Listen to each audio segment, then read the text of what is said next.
शिवाय नमस्तुभ्यं नमस्ते पार्वती पते महादेवाय संभवे नमस्ते शंकराय च। शिव केवल एक देवता नहीं, वे आदि हैं, अनंत हैं, सृजन, संहार और पुनर्निर्माण तीनों के अधिपति हैं। शिव का वर्णन करते हुए शिव पुराण, स्कंद पुराण और लिंग पुराण में उन्हें नटराज, महाकाल, भीषण और अत्यंत करुणामय रूप में बताया गया है। देवताओं ने एक बार शिव से पूछा कि प्रकृति और पुरुष अलग अलग क्यों हैं? तब महादेव ने ध्यान में बैठकर स्वयं को दो भागों में विभाजित कर दिया। एक भाग बने शिव, पुरुष तत्व, दूसरा भाग बना शक्ति, पार्वती। यह रूप कहलाया अर्धनारीश्वर। इससे यह संदेश गया कि स्त्री और पुरुष एक दूसरे के पूरक हैं, ना कि प्रतिस्पर्धी। गंगा का अवतरण और शिवजी की सहनशीलता। राजा भागीरथ ने गंगा को स्वर्ग से पृथ्वी पर लाने का संकल्प लिया, लेकिन गंगा के वेग से पृथ्वी टूट सकती थी। तब शिवजी ने गंगा को अपने जटाओं में समेटकर उसे धीरे धीरे पृथ्वी पर प्रवाहित किया। यह रूप हमें बताता है कि शिव में अपार धैर्य और सहनशीलता है। वे सृष्टि के हर प्राणी के लिए जिम्मेदार हैं। दक्ष यज्ञ और सती का बलिदान। राजा दक्ष ने एक विशाल यज्ञ का आयोजन किया, लेकिन जानबूझकर शिवजी को आमंत्रित नहीं किया। सती, जो शिव की पत्नी और दक्ष की पुत्री थी, फिर भी पिता के यज्ञ में गई। जब वहां शिव का अपमान हुआ, तब उन्होंने यज्ञ वेदी में आग में कूदकर अपने प्राण त्याग दिए। शिवजी को जब यह समाचार मिला, तब उन्होंने तांडव किया, वीरभद्र और भद्रकाली को उत्पन्न कर यज्ञ का विनाश कर दिया। ये कथा दर्शाती है कि शिव करुणामयी है, पर अपमान और अधर्म सहन नहीं करते।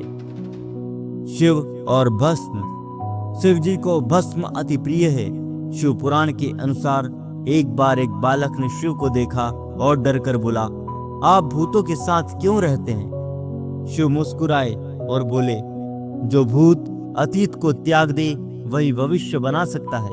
भस्म इस सत्य का प्रतीक है कि सब कुछ नश्वर है, केवल आत्मा और भक्ति ही शाश्वत है। शिव और भूतगण। शिव किसी विशेष वर्ग के देवता नहीं, वो भूत, पिशाच, नाग, राक्षस, देव, ऋषि सब के स्वामी हैं।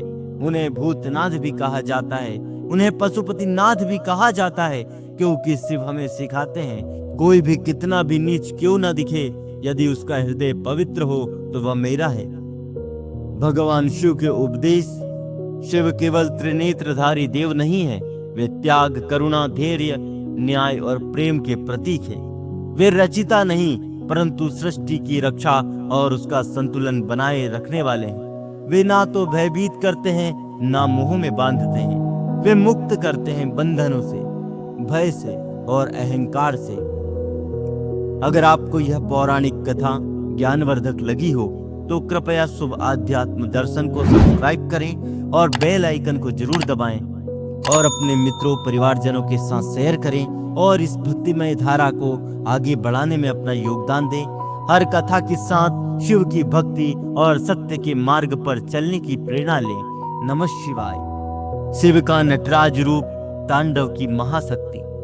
शिव एक सबसे अद्भुत और गूढ़ स्वरूप है। नटराज जब सृष्टि में अधर्म और अज्ञान का अंधकार फैलाता है, तब शिव अपने तांडव नृत्य से सृष्टि को झंझोरते हैं। उनका यह नृत्य 5 तत्वों का प्रतिनिधित्व करता है: सृष्टि, उत्पत्ति, स्थिति, पालन, संहार, विनाश, तिरोभाव, भ्रम और अनुग्रह, मोक्ष। शिव का तांडव कोई विनाश मात्र नहीं, वह चेतना का पुनर्द्वार है। नटराज की मूर्ति में एक पैर से वे अज्ञान को दबा रहे हैं और दूसरे पैर से मुक्ति प्रदान कर रहे। शिव और माता पार्वती का विवाह। सती के शरीर त्यागने के बाद शिवजी तपस्या में लीन हो गए। इधर हिमालय पुत्री पार्वती ने शिव को पुनः पाने का संकल्प लिया। उन्होंने वर्षों तक कठोर तप किया, न खाना न पीना, केवल शिव ध्यान। देवताओं ने भी महादेव से प्रार्थना की कि वे पार्वती से विवाह करें, ताकि त्रिपुरासुर के विनाश के लिए कार्तिकेय का जन्म हो। तब महादेव ने पार्वती जी की परीक्षा ली और फिर स्वयं बैरागी भेष में उनके पास पहुंचे। जब मां पार्वती ने उन्हें पहचाना तब शिवजी ने कहा, जो मुझे पाने के लिए अहम और मोह को त्याग दे वही शिवत्व को प्राप्त करता है। तब दोनों का विवाह हिमालय में धूमधाम से हुआ। देवताओं और ऋषियों की उपस्थिति में शिव का लीलाधारी स्वरूप भिक्षाटन का था। एक बार महादेव शिव ने अघोरी रूप धारण कर भिक्षाटन किया। वे दरिद्र, विकट और विक्षिप्त से प्रतीत हो रहे थे। जब पार्वती ने यह देखा तो आश्चर्य से पूछा, प्रभु आप तो स्वयं देवों के देव हैं, फिर क्यों इस रूप में? शिव मुस्कुराए और बोले, जब तक एक व्यक्ति अहंकार, शरीर, जाति और लज्जा के भाव से ऊपर नहीं उठता, वह सत्य और परम शिवत्व को नहीं जान सकता। यह शिक्षा मानव को संयम, विनम्रता और त्याग का बोध कराती है। त्रिपुरासुर वध। 3 राक्षस तारकाच, कमलाच और विघ्नमाली ने तीनों लोकों में त्रिपुर नामक लोक का निर्माण किया। वे इतने शक्तिशाली हो गए थे कि देवता भी भयभीत हो गए। तब शिव ने ब्रह्मांडीय रथ पर चढ़कर युद्ध किया और इस रथ के पहिए सूर्य और चंद्रमा, रथ की डोरी नदी गंगा, सारथी ब्रह्मा, धनुष सृष्टि, बाण अग्नि और शक्ति शिव का स्वयं ध्यान था। जब त्रिपुर एक रेखा में आए तब शिव ने एक ही बाण से उन्हें नष्ट कर दिया। यह कथा हमें बताती है कि जब संकल्प और संयम एक साथ हो तब अधर्म की कोई शक्ति टिक नहीं सकती। शिव का अशोक सुंदर रूप जब शिव सौंदर्य का उदाहरण बने। शिव को केवल रुद्र, अघोरी या भस्मधारी ही नहीं माना गया, बल्कि वे सौंदर्य के आदि कल्प भी कहे जाते हैं। एक बार विष्णु जी और लक्ष्मी जी ने सोचा, शिव क्यों भूतों में रहते हैं, क्या वह सौंदर्य से दूर है? तभी शिव जी ने सौंदर्य का दिव्य रूप लेकर विष्णुलोक पहुंचे। वह लक्ष्मी जी तक उनकी ओर आकर्षित हो गई और उनकी आंखों में जलन हुई। विष्णु जी ने तुरंत उन्हें पहचाना और नमन किया। हे शिव, आप तो वह तेज हैं जो सब रूपों में समाहित हैं। आप ही सौंदर्य हैं, आप ही विकरालता। शिव का कैलाश से प्रस्थान मुक्ति का गूढ़ रहस्य। पुराणों के अनुसार शिव ने एक बार कैलाश को त्याग कर हिमालय के पार ज्ञान गुहाओं में तपस्या की। उनका यह गमन मौन यात्रा कहलाया। देवताओं ने पूछा, प्रभु आप कैलाश क्यों छोड़ रहे हो? शिव बोले, जब संसार मुझे केवल पत्थर, पूजा या भोग का विषय समझेगा तब मैं चुपचाप उस आत्मा में समझ आऊंगा जो मुझे श्रद्धा से, प्रेम से और समर्पण से पुकारेगा। अंतिम संदेश शिवत्व क्या है? शिव कोई मूर्ति नहीं, वे तो भाव है, शुद्ध चेतना है, त्याग है, शांति है, तप है और अंततः मुक्ति है। मृत्युंजयाय रुद्राय नीलकंठाय संभवे अमृतेश्वरनाथाय त्र्यंबकाय नमो नमः। भृंगी ऋषि की कथा। केवल शिव या शक्ति। एक बार एक महान तपस्वी ऋषि भृंगी केवल शिव जी की पूजा करते थे। वे शक्ति पार्वती को सम्मान नहीं देते। शिव ने उन्हें समझाया, मैं और पार्वती एक ही आत्मा के 2 भाग हैं, जैसे अग्नि और उसकी गर्मी। लेकिन भृंगी ऋषि अडिग रहे। तब शिव ने उन्हें अर्धनारीश्वर रूप में दर्शन दिए। फिर भी जब उन्होंने केवल शिव के अर्धभाग की परिक्रमा करनी चाहिए तो शक्ति ने उन्हें रोक दिया। ऋषि ने तप कर एक छिद्रयुक्त शरीर प्राप्त कर लिया और केवल शिव भाग के चारों ओर घूमे। तब शिव ने हंसते हुए कहा, जो शक्ति को ना माने वह केवल अस्थियों का पूजक रह जाता है। शिव तब तक पूर्ण नहीं जब तक शक्ति ना हो। यह कथा बताती है कि भक्ति में समरसता आवश्यक है। शिव और शक्ति दोनों को साथ मानना ही संपूर्णता है। शिव और स्वान, कुत्ते की परीक्षा। एक बार एक वृद्ध ब्राह्मण शिव के दर्शन को कैलाश जा रहा था। रास्ते में भटकता हुआ भूखा स्वान उसके साथ हो गया। ब्राह्मण ने उसे भगाया लेकिन कुत्ता गया नहीं, वह साथ चलता रहा, जंगलों में, पहाड़ों में।